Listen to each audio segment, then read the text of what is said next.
নিজেরা মনে করবেন না যে ক্ষমতায় আছেন, আপনাদের জন্য সবাই ছেড়ে দেবে। আওয়ামী সন্ত্রাসী এরা যেন দলে এসে আমাদের দলকে নষ্ট না করতে পারে। বিএনপির অনেক অসুবিধা এখনো রয়েছে, নিজেরা মনে করবেন না যে ক্ষমতায় আছেন, আপনাদের জন্য সবাই ছেড়ে দেবে। আপনাদের পাশে যারা ছিল আন্দোলনে, তারা আজকে স্থানীয় সরকারের কথা বলে। কাজে বিএনপিকে আরেকটি ঐক্যবদ্ধ জাম্প দিতে হবে। এই জাম্পের জন্য কমিটি করে আবার সবাই শক্তিশালী কমিটি করে অপেক্ষা করেন।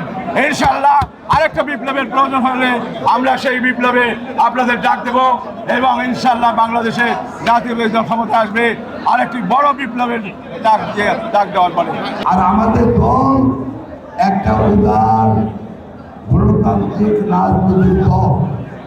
এখানে ধর্ম বর্ণ নির্বিশেষে সবাই এই দলের সদস্য হবেন, এটাই স্বাভাবিক। তবে আমার বলতে হবে এখানে যে যারা নবায়ন করবে তারা তো নবায়ন করবে, নতুন সদস্য আমাদের বাড়াইতে হবে। কারণ গত 20 বছরে আমাদের অনেক জনগণ যারা ভোটারের বয়স হয়েছে কিন্তু তারা ভোট দিতে পারে নাই, তাদের আশা আকাঙ্ক্ষা পূরণের লক্ষ্যেই তারা যে কোনো একটা দলের সদস্য হবে। যদি আমরা তাদেরকে সদস্য না করি তাহলে তারা অন্য দলের সদস্য হবে।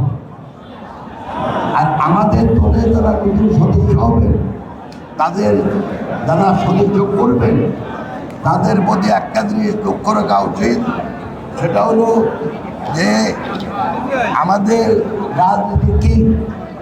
আমাদের রাজনীতি হলো আমাদের দলের প্রতিষ্ঠাতা। টানা সপ্তমবারের মতো বেস্ট টিস্যু পেপার ব্র্যান্ড হিসেবে স্বীকৃতি পেয়েছে বসুন্ধরা টিস্যু। শহীদ প্রেসিডেন্ট জিয়াউর রহমান সাহেবের যে 19 দফা, সে 19 দফা হলো আমাদের দলের আদর্শ। একই সাথে আমাদের দলের যে চেয়ারপারসন, যে সভাপতি, উনি 2000 এখন থেকে 7 বছর আগে মিশন 20-30 নামে একটা সংস্কার প্রস্তাব দিয়েছেন। পরবর্তীকালে আমাদের দলের নেতা জনাব তারেক রহমান সাহেব 27 দফা একটা সংস্কার প্রস্তাব দিয়েছেন। তারও পরে যেসব দল আমাদের সাথে আন্দোলন সংগ্রাম করতেছে তাদের সাথে কথাবার্তা বলার মাধ্যমে 31 দফা একটা সংস্কার প্রস্তাব দিয়েছে। তাহলে আমাদের মূল আদর্শ 19 দফা, যেটা আমাদের দলের প্রতিষ্ঠাতা দিয়ে গেছেন, যেমন উৎপাদনের রাজনীতি, ঐক্যবদ্ধতার রাজনীতি, এগুলি তো আছে। আমাদের দল অনেক বড় দল, বাংলাদেশের সর্ববৃহত্তম রাজনৈতিক দল। আমরা সর্ববৃহত্তম তখনই থাকতে পারব যদি আমরা যারা বয়সপ্রাপ্ত হচ্ছে তাদেরকে যদি আমরা দলের সদস্য করি।